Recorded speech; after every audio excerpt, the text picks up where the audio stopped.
Good morning, everyone. What a wonderful day this is. This is absolutely fantastic. The sun is beaming outside.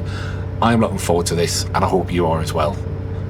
Apologies, my name's David, and welcome back to the Great British Railway Adventure. Also got that there. I'm currently on a GWR IET bound for Cornwall, as I'll be taking a more in-depth review and visiting some of Cornwall's most fantastic and quaint and picturesque and spectacular branch lines.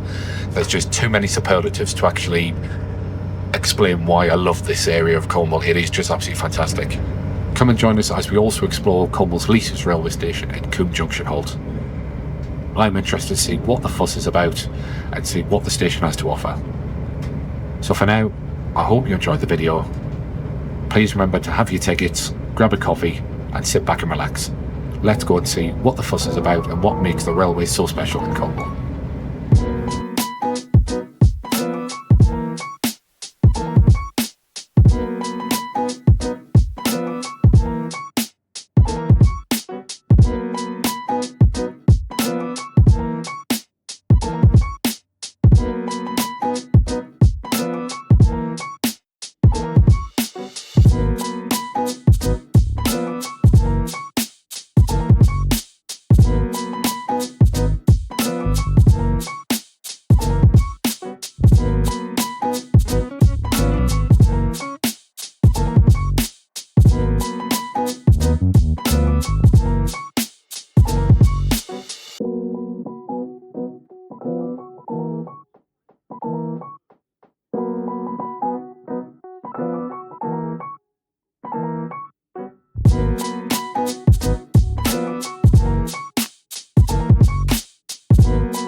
And take care when slipping down the track.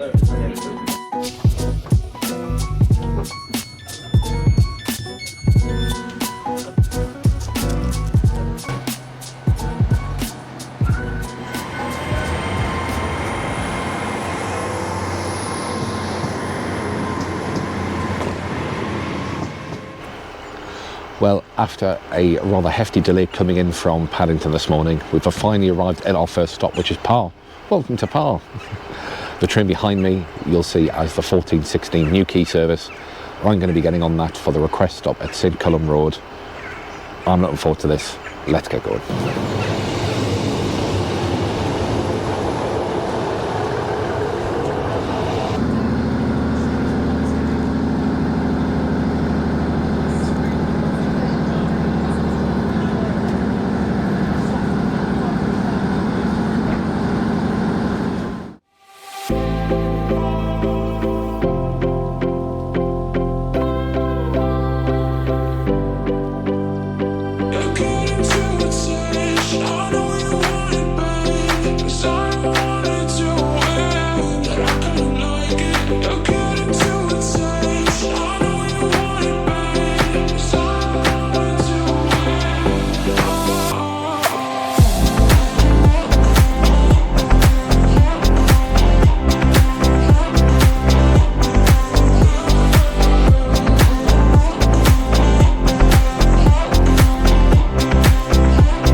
Well, that was an absolutely fantastic journey up from Par.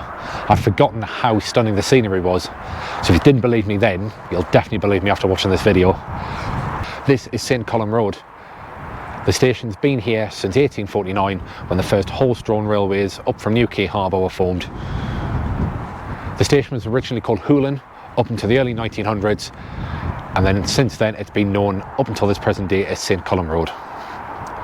The station only has one platform which serves both directions towards New Quay and Par, but as you'll see on the opposite side there was the remnants of a former platform heading towards New Quay. The station's passing loop was extended in the early 1930s owing to the increased holiday traffic. However, once the freight yard shut and the connection was severed, the passing loop was taken away and we've now just got the single line. Sadly, and it's inevitable with no passing places on the route, that this line only gets a 2-hourly service throughout the day. It is a shame because I think this line could have more potential and I think would generate more people using it if there was more services. But at the minute we've just got to make do and mend. If you are here on a summer Saturday, do note that there is only one service a day in each direction as a local, as most of the services from Plymouth on the intercity route will come into New Quay to provide additional services for the seaside traffic. The plan I've got now is that I'm going to head one stop back to Roche. That's where my accommodation is for tonight. I'm going to go and get checked in, chuck my bag in. So let's go and let's head for Roche. Thank you.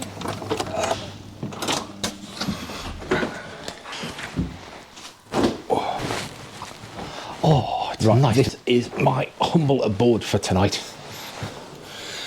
Check-in was quicker than I was expecting, to be fair, but it is what it is. So it is now 3:51.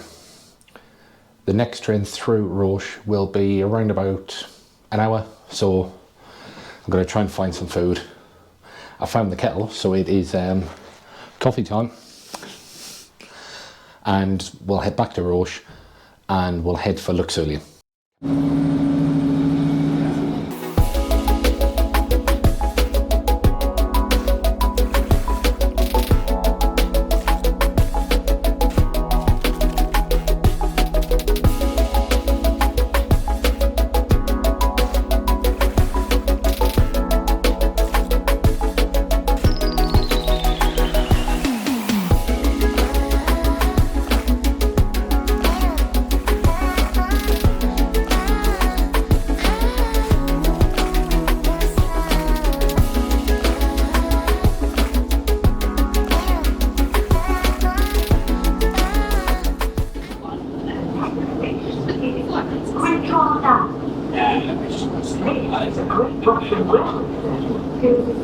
Alex wants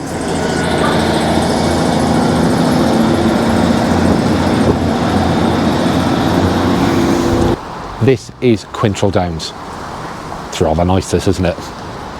It's one of the quaint little stations on the New Quay branch, and weirdly it's the only timetabled stop on this service.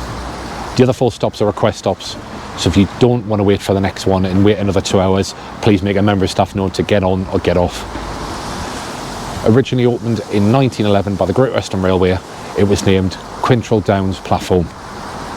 The platform part of the name denoted the fact it was a staffed halt, and surprisingly remained a staffed halt right up until the 1990s. This was for the level crossing gates, which were fully automated before becoming half barriers as we see today. We've got about 10 minutes for the return journey and we're going to head for Luxulyan.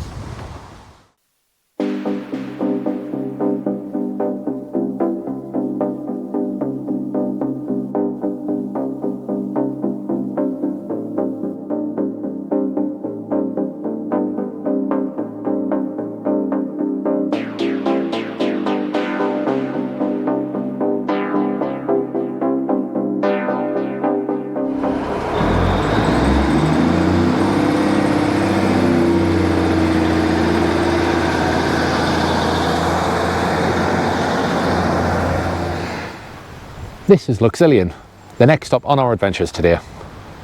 Originally opened in the 1840s, it wasn't until 1876 when the first passenger services had stopped here. It's another request stop for Great Western Railway, so please remember to make sure you let a member of staff know if you want to get on or get off, otherwise it will be a long wait for the next one. What I'm going to do now is, I've decided that I'm going to head back towards Roche and call it a day for this evening. It has been a long day travelling, especially with the disruption this morning. We'll pick it back up again in the morning, so I'll leave you be and I'll see you back bright and early for the 7:43 from Roche to Par.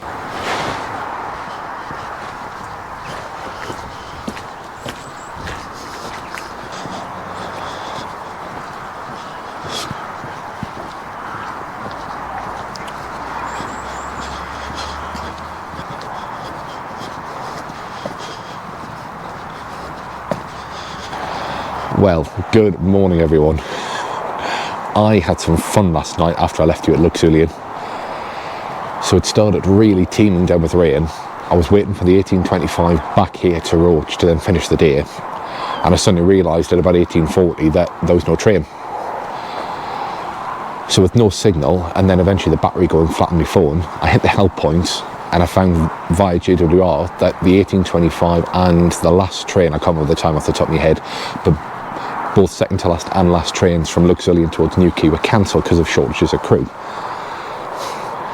So there's me trying to scramble thinking, well, I'm in an area I don't know, I've got no phone effectively, so what do I do? So thankfully the people on the help point took what limited details they could do, and within about half an hour a taxi turned up. So I had a lovely chat with the taxi driver on the way back to Roach last night, explaining that he'd just done a run to Newquay with a load of passengers who were irate that the trains were cancelled, surprisingly. Yeah, so that is where we stand at the moment. So we're going to be saying goodbye to Roach after a reasonable night's sleep at the Travelodge. I've had a coffee, so I am a bit refueled, but I could do with another one shortly. We're going to be heading for Bodmin Parkway and then to Liskeard to start today's adventures on the Looe Valley line. So let's get on today's adventures. I'm so looking forward to this. Let's go. I definitely need more caffeine.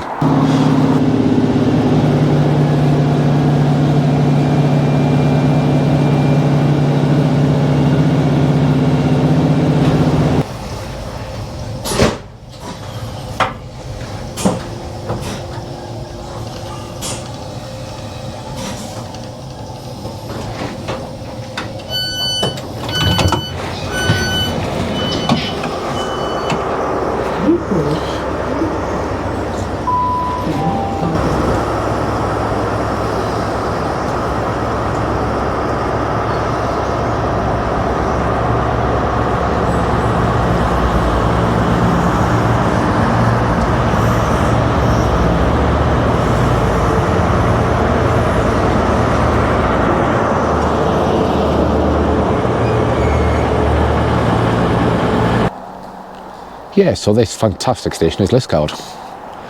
Opened originally in 1859 by the Cornwall Railways. It served the local area, which is about a mile away, and also provided connections towards Penzance, Plymouth and further north. The station itself has got the original 2 platforms, which are sunken underneath the main station building, and they're connected by 2 ramps. In 1901, a 3rd platform was introduced at the north of the station for the connection towards Looe and Coombe Junction Halt, which is where I'm going to head now, so we'll take a walk shortly. But this is just an absolutely fantastic little station. I'll do a little bit of a walk around as well so you can see as we're heading towards platform 3 in the Looe line. But this is just something I absolutely love. I remember how good this was back from March 2024, and it is just spectacular still. We'll go past the old signal box, which controls the whole of the Looe branch as well. So I'm looking forward to this. The train is roughly about 15 minutes away. So let's head to Looe. Come on.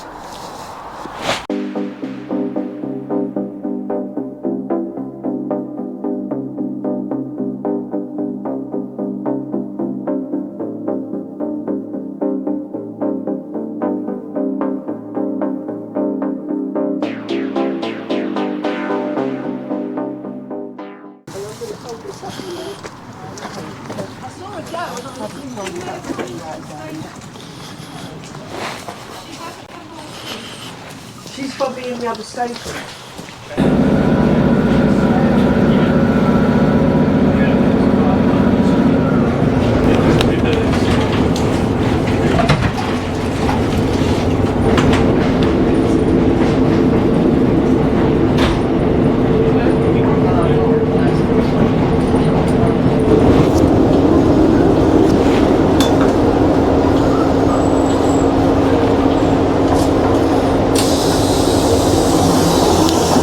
Perfect. Thank you. Thanks, lovely. Have a lovely day.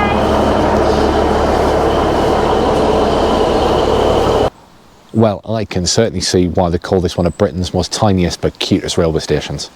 Welcome to St Keyne, Wishing Halt. The line from Looe through to Liskeard originally opened in 1862 primarily for goods traffic. However, it wasn't until the 1870s when the first passenger train started to run up to Moweswater. It wasn't until the line continued through to what is now platform 3 at Liskeard in 1901 that St Keyne Wishing Well Halt was originally opened in 1902. Weirdly enough, it was one of only 2 railway stations to have Halt as the suffix in its title, the other one being Coombe Junction Halt, which we'll do later on today. However, in the 1970s, British Rail decided to drop the name and just call it St Keyne Wishing Well. It wasn't until after IBM Halt in Glasgow had been opened that Coombe Junction and also St Keyne Wishing Well had its halt re-added into the station name in 2008. I just can't get over how fantastic this is. I know I keep banging on at railway stations, but this is just absolutely cute. We'll have a little wander around of the station because there isn't much here, but it is just oozing that just sort of uniqueness, that just sort of calmness that just I could sit here for hours. Now, speaking of sitting here for hours, it is an hourly service from Looe to Liskeard. However, every second hour the train runs non-stop and it doesn't call at any of the request stops. So instead of me sitting here for the next 2 hours, I'm going to take the walk down to Causeland and we'll go and have a look at Causeland station, and then we should see the train going past either towards Looe or coming from Looe, and then we'll continue on the walk to Sandplace. We'll do another station review and then we'll jump on the train into Looe for some lunch. Let's head off. I've got my walking legs on today. I'm looking forward to this, and this is St Keyne Wishing Well Halt.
So in a rare turn of events, I've actually found something that's railway related that's not actually on the railway.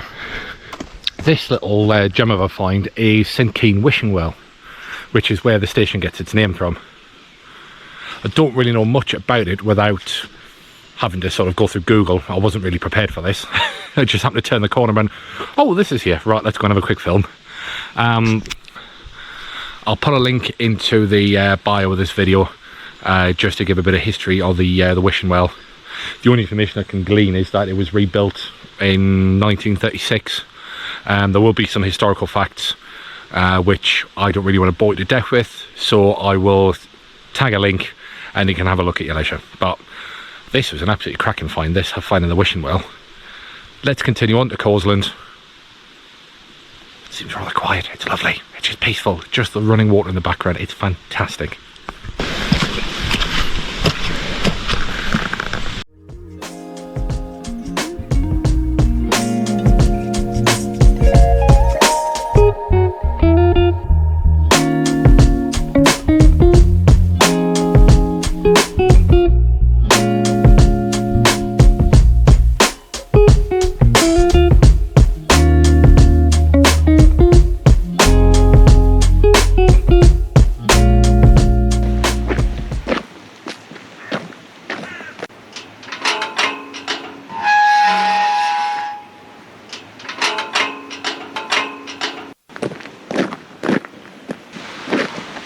I'm sure I'm not the only one who thinks that these stations are just getting better and better. They're just absolutely fantastic. The scenery around here is just brilliant. When the line first opened to passengers in 1879, Causeland was the first and only intermediary station between Looe and Liskeard. In 1881, the nearby Sandplace was opened for a second intermediary station. As you can just see, the sun is beaming into me. the day has just got even better. It was raining slightly, leaving St Keyne wishing well, climbing up the road. But as the sun's peaked out, I think it's just time to head to Sandplace. The train should be arriving here at about 11:29, which is non-stop between Looe and Liskeard. So I'll capture the train going through, and then we'll continue on the journey towards Sandplace.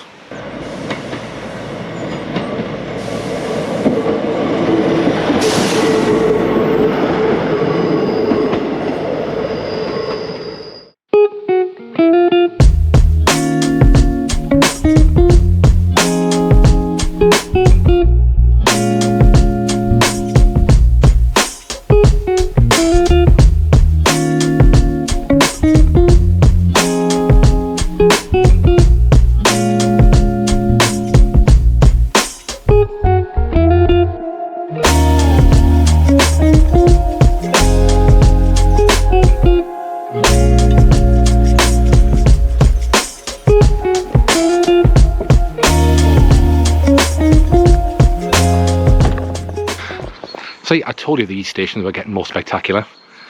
If you don't believe me, just have a look at this. This is Sandplace. It's the last of the 3 request stops on the Looe Liskeard line.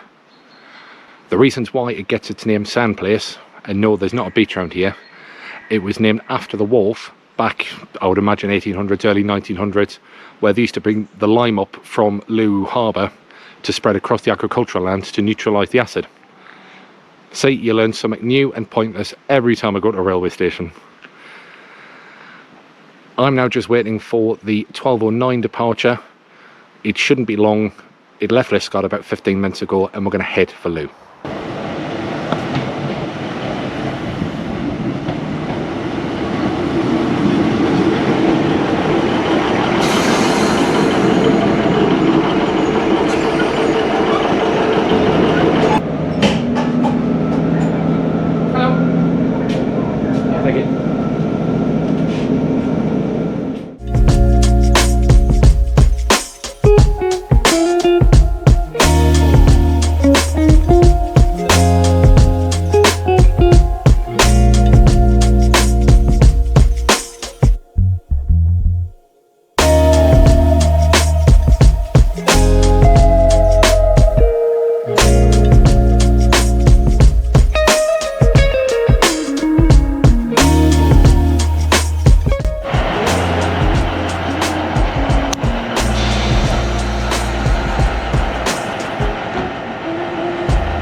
So this is Looe Station. This is just absolutely fantastic and quaint. As you can see, I brought the good weather with me once again. The sun is just shining behind me. I'm getting all nice and toasty. It is wonderful. I think it's time for some food now. Yeah, I'm going to find some food. I've left myself an hour's gap here for the 13:22. I need to be on that one because that's going to take me to Liskeard, and then I can come back down the Horseshoe Bend into Coombe Junction Halt and do everybody's least used Cornish station. I suppose this is the appropriate time where I'm going to get some refreshments, that I pause the video and let you get some refreshments. So whilst you're making another cup of tea or coffee, I would just like to say thank you for continuing to watch this video, sticking with me, and also sticking with all of my videos across all the social media channels. Please do like and subscribe my YouTube channel, because this video will be on in mid-November. Please click the notification bell and you'll get instant notification of when this video goes live.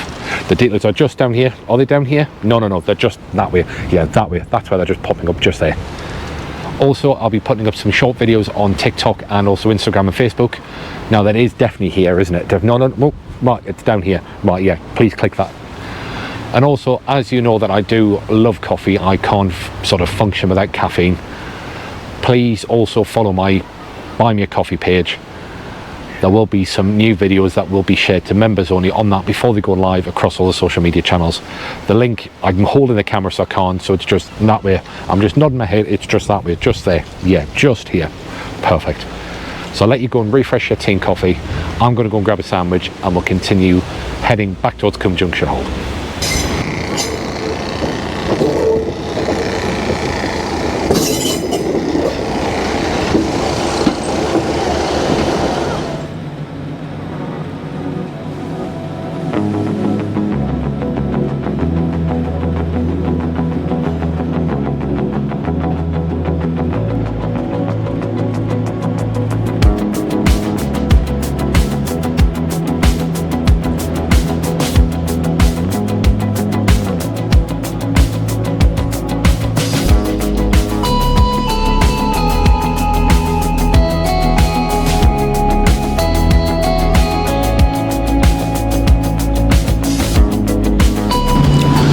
just traversed over Coombe Junction ground frame.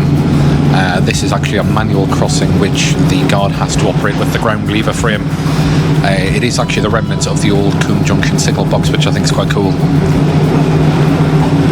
Prior to this station opening up in 1901 up here at Liskeard, trains would terminate north past Coombe Junction Halt at Moweswater.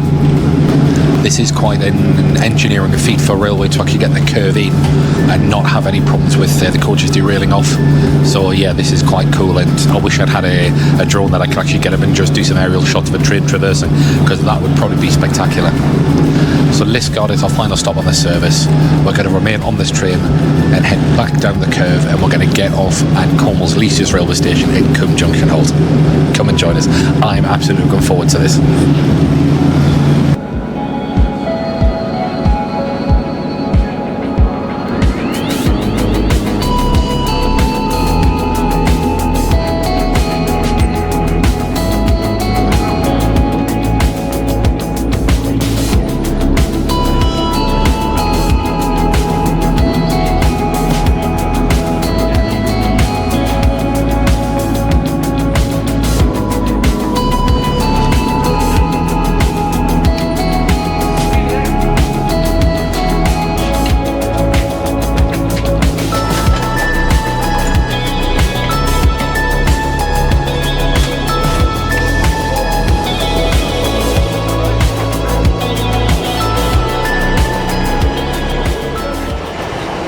So this is Cornwall's Lees's railway station. This is Coombe Junction Halt. This one is a bit of a bucket list item for me. I did manage back in March 2024 to have sort of maybe a minute or so on the platform to grab a quick photo, but I'm getting on the 13:55 departure from Liskeard, which will give me around about 45 minutes to spend at the station. We'll have a wander up and down and we'll see what is around the local area. This station technically opened in 1896 when the line ran through from Looe to Moweswater. However, there wasn't really a station here, there was just a pre-built platform to allow passengers to get off this and walk up the steep hill from mainline connections and also the town of Liskeard. When the horseshoe curve was built and implemented in 1901, the station was officially named Coombe Junction Halt, and the line and station towards Moweswater was closed.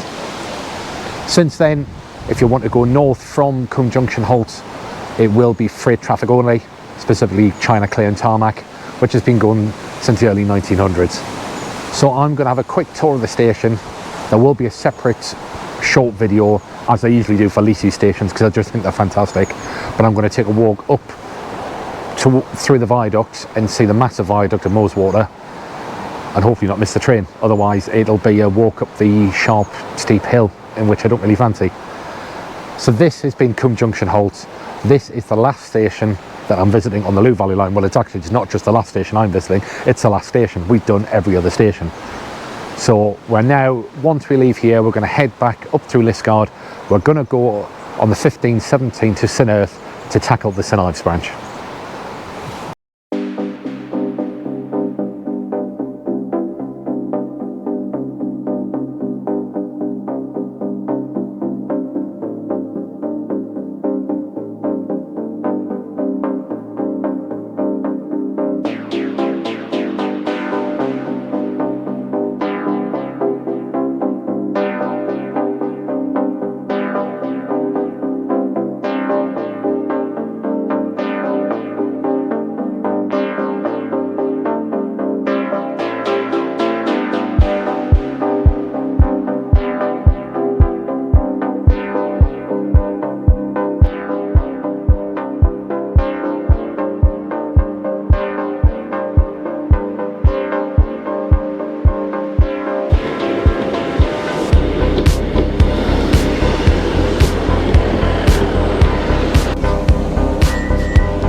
So we have arrived at St Erth. Time to head for the connection to St Ives. Let's hit the platform 3 and let's head for the request stop in Lelant.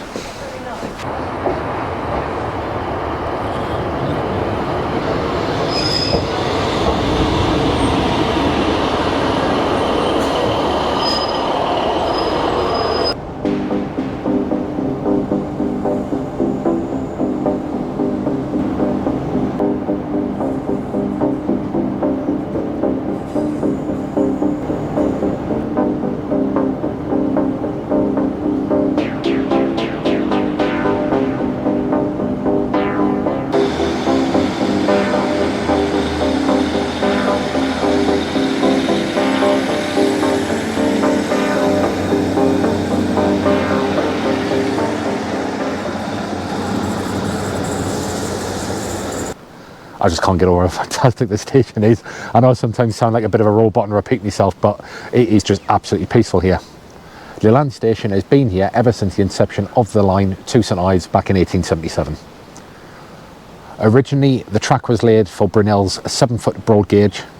However, in October 1888, a third rail was added to allow standard gauge trains to run into Lelant Wharf to take wagons onto the boats. Sadly, in May 1892, the last ever broad gauge service ran through to St Ives, and the morning after it was standard gauge only, as we see today. Now, we do have a bit of a conundrum, because one of the awkward stations on the St Ives branch, Lelant Saltings, only gets a couple of trains a day, and unfortunately there are no more direct trains to Lelant Saltings. Truth be told, Lelant is a request stop, so I had to make sure I told the guard I wanted off, otherwise it would have just gone sailing through. So the plan is we're going to take a wander up to Lelant Saltings. I was going to come back to Lelant to get the next one to Carbis Bay, however, stops for Lelant are only hourly, so the next one doesn't stop here at all. So I'm going to walk from Lelant Saltings up to Carbis Bay, and then we'll continue on the journey towards St Ives.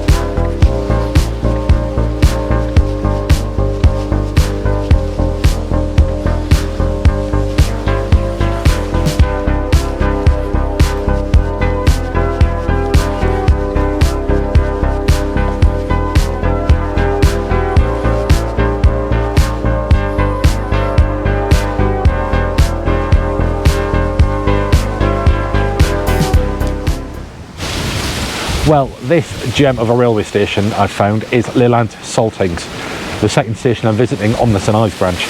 It is the baby of the line, opened up in 1978 and is primarily used as a park and ride facility for St Ives.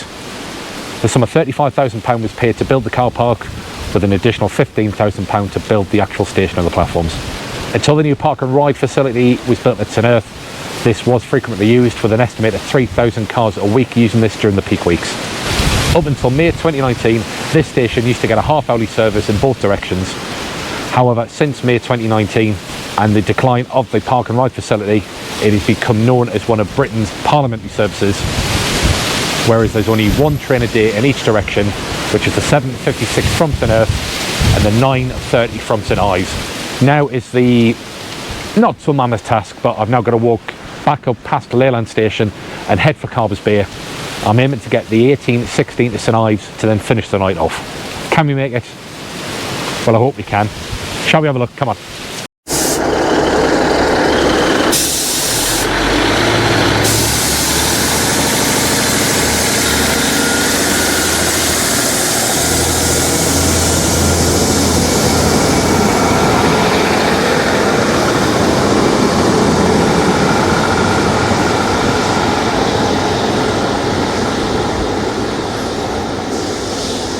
We've arrived at the penultimate station on the St Ives branch. This is Carbis Bay. Opened with the line in 1877, the station was named after the local area. The railway required a viaduct being built over where the Carbis water was coming down into the coves, so decided to build this station just to the east of that area. The station then adopted the name, and with the thriving tourist and also agricultural traffic, the surrounding areas of Carbis Bay was built. Next stop will be St Ives. I'm looking forward to St Ives because we can go over the Carbis Bay Viaduct and look at the absolutely spectacular run into St Ives, which I declared back in March 2024 is my favourite railway station of all time. But for now, this is Carbis Bay, and I'm going to head on to St Ives.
Well, this is the end of the line.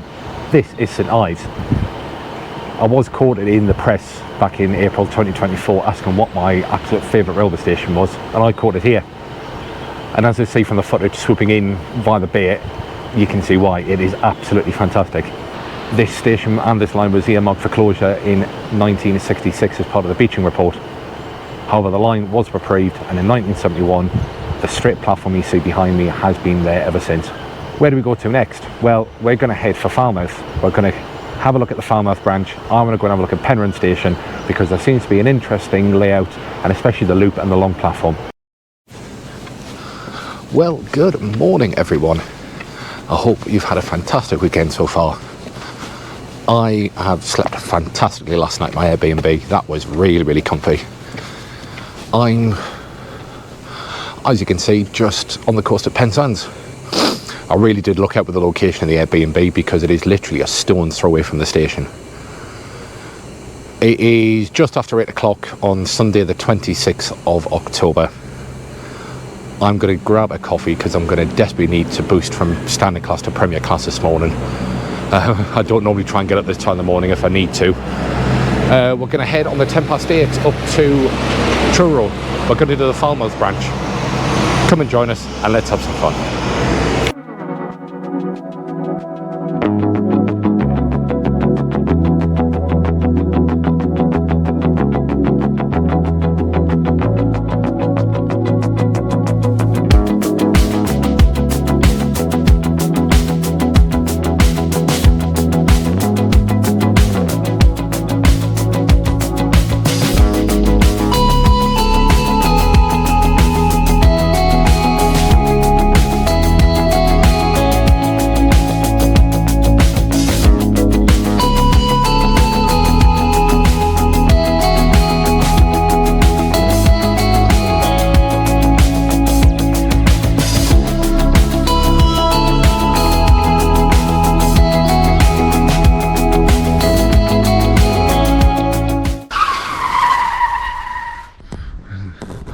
Well, we have arrived at Truro. Sadly, there has to be an unadvertised change to the schedule.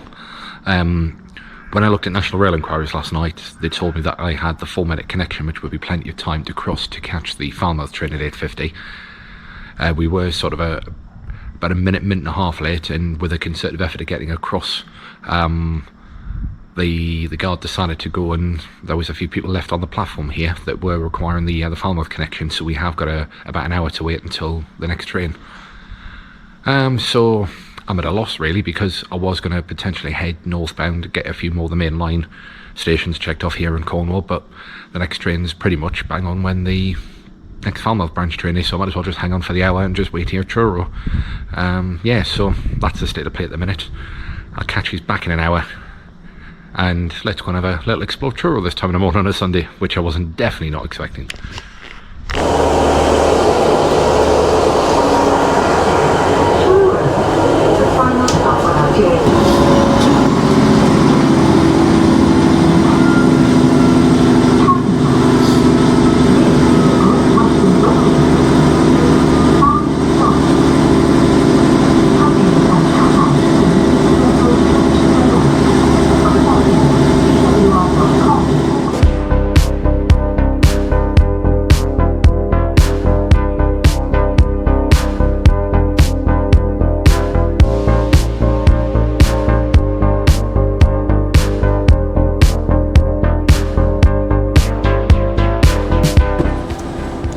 now that we've eventually jumped on a Falmouth Dock service, the plan this morning is we're going to head for Penmare, visit the station of Penmare.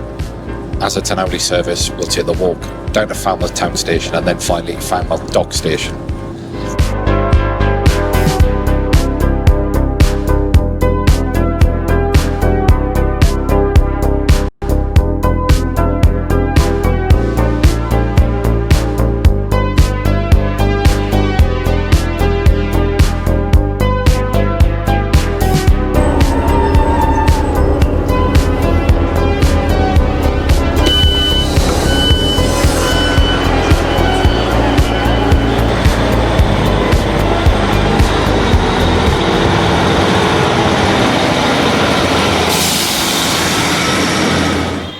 This is the first station of the day.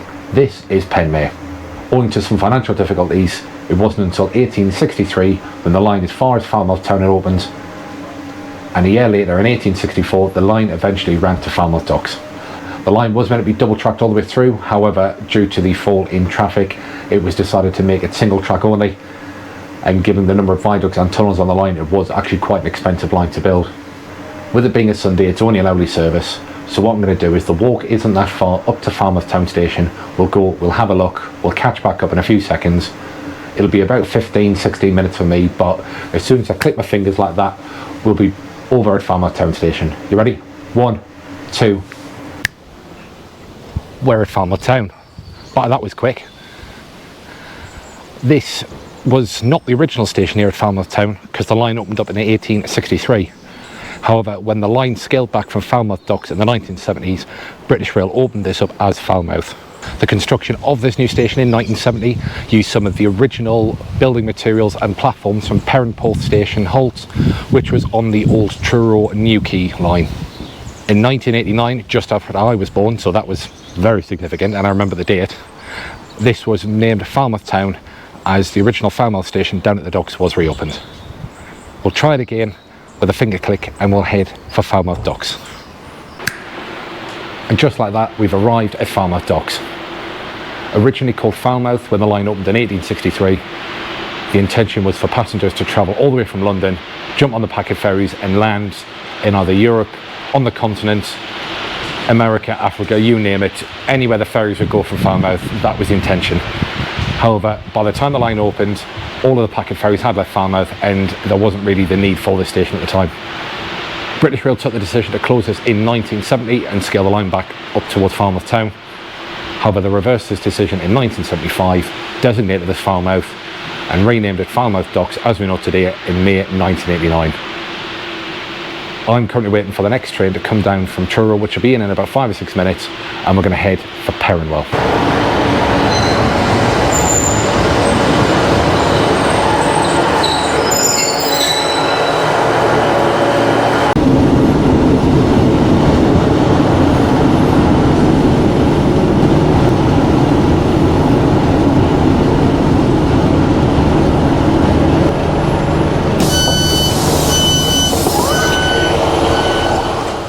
Well, just as I managed to get from one station to another at Falmouth, I've managed to change a tyre as well.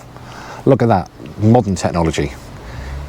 Not really, it's just when I was filming this, I realised on a Sunday it was only every hour, and I wanted to visit here when the service was half hourly so I could go to Penryn and show you the unique features of the station and the passing loop. So this is why I've come back on the Monday as I head home. As I'm standing here, you will see behind me one of the original running in boards of the station. I am actually not sure when this was put up, but it does look absolutely fantastic. As I pan the camera around, you'll see the station originally had 2 platforms. It also had some extensive sidings and even a good shed with a 2-ton crane, would you believe it? Probably one of the most unique features I've ever seen on a railway station is the water pump, which I'll show you now. Somehow I feel that it should be left in the bygone era, and I'll probably not attempt to get some drinking water out of it. Next stop we're going to get off is to finish the maritime line at Penryn. Let's go and see the funky passing loop, the long platform, and why it can accommodate 2 trains.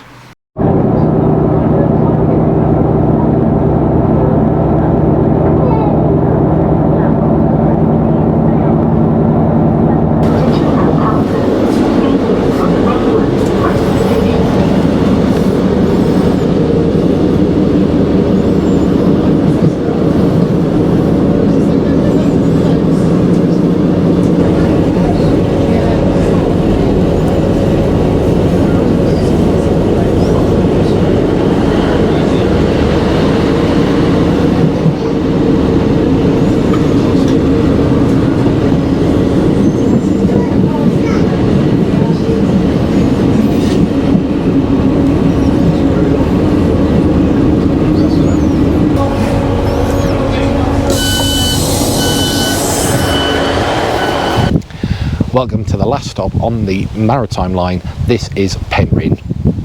Opened in 1863, this station used to have 2 platforms, a passing loop and a significant goods sidings. Over the declining years, it was scaled back to just 1 platform, which meant that only 1 train on the line could run.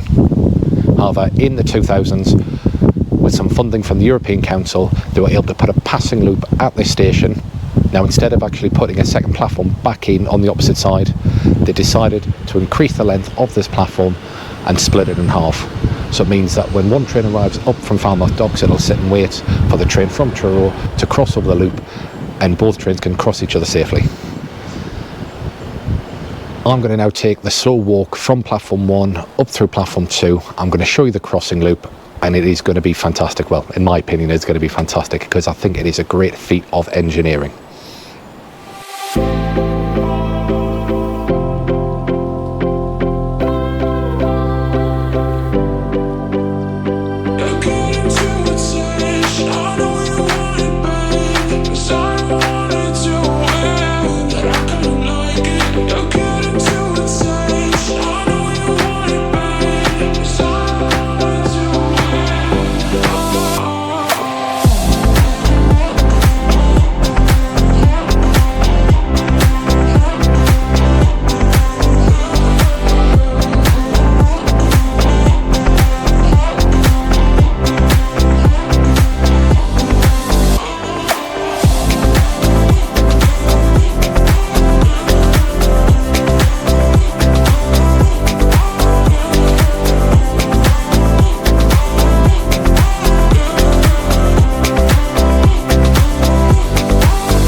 We've made it onto the Truro platform here at Penmare, platform number 2. I just think this engineering is absolutely fantastic, and it means that more trains can run on this line at very little cost. Next stop will be Truro, where we'll be starting to head home, so let's see where we head.